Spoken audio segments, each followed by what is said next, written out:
हिमाचल सरकार के पर्यटन विकास निगम के 18 होटलों को बंद करने के न्यायालय के आदेश पर हिमाचल प्रदेश में सियासत तेज हो गई है। भाजपा इस सरकार की नाकामी बताकर हमलावर है। इसको लेकर अब मुख्यमंत्री के प्रधान मीडिया सलाहकार नरेश चौहान ने पलटवार किया है। नरेश चौहान ने कहा है कि एचपीटीडीसी के होटलों को लेकर भाजपा अनावश्यक बयानबाजी कर रही है। इस दौरान उन्होंने कहा कि पूर्व भाजपा सरकार में निगम के होटल को लीज पर देने का प्रयास हुआ, मगर विपक्ष के दबाव के बाद ये रुक गया। नरेश चौहान ने भाजपा नेताओं की ओर से हो रही बयानबाजी के पीछे वजह भाजपा की आंतरिक वर्चस्व की लड़ाई को बताया है। मुख्यमंत्री सुखविंदर सिंह सुक्खू के प्रधान मीडिया सलाहकार का कहना है कि बीते दिनों जिस तरह से राजनीतिक माहौल विपक्ष के नेता हिमाचल में बनाने की कोशिश कर रहे हैं, वो भाजपा नेताओं की मजबूरी है।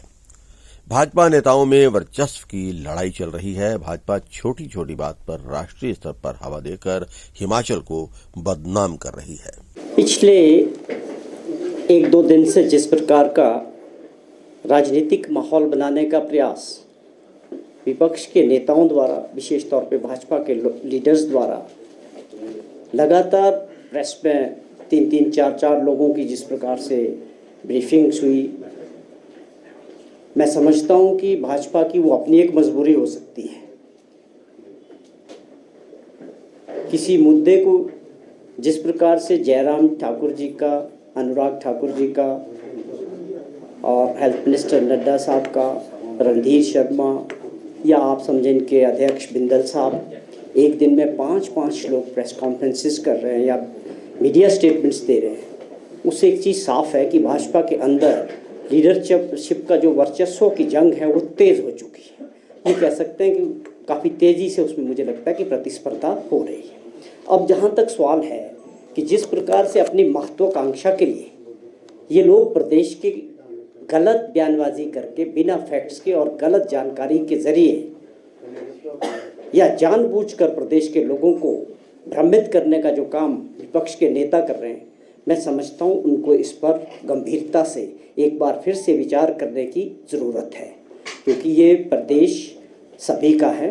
आप विपक्ष में हो, आप सत्ता पक्ष में हो, तो ये हम सब की जिम्मेवारी है कि हमारे प्रदेश की जो इमेज दूसरे राज्यों में चुनाव की वजह से प्रदेश का जो भाजपा है उनका एजेंडा बदल जाता है और वो बिना मतलब छोटी छोटी बातों को तुल दे के राष्ट्रीय स्तर पे मीडिया के ज़रिए ऐसा एक इमेज बनाने का प्रयास करते हैं कि हिमाचल प्रदेश में सब कुछ ख़त्म हो चुका है और वहाँ पर लोगों के पास नौकरियाँ नहीं हैं, वहाँ लोग सड़कों पे हैं या वहाँ आर्थिक स्थिति बहुत ख़राब है। आपने देखा कैसे कैसे मुद्दे उठे, जिसमें सबने बहुत हैरानी करने वाली बात थी, कुछ ऐसे मुद्दों को जो है हवा देने का प्रयास किया गया जिससे प्रदेश की राष्ट्रीय स्तर पे बदनामी हुई।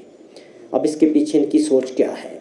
जो मुद्दे उठे, जिस प्रकार एक 64 करोड़ रुपए के लिए माननीय हाई कोर्ट का एक फैसला आया जिसमें कहा गया कि इस पैसे को जमा करने के एवज में आपकी हिमाचल भवन की जो प्रॉपर्टी है दिल्ली में, उसको अटैच करने के आदेश माननीय हाई कोर्ट के पास हुए थे।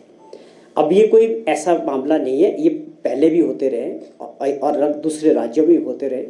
मैं हिमाचल का भी आपको बता सकता हूँ कि मुझे पूरा याद है कि पिछली सरकार में ऊना का रेलवे स्टेशन का जो मामला था उसमें भी अटैचमेंट के ऑर्डर हुए थे।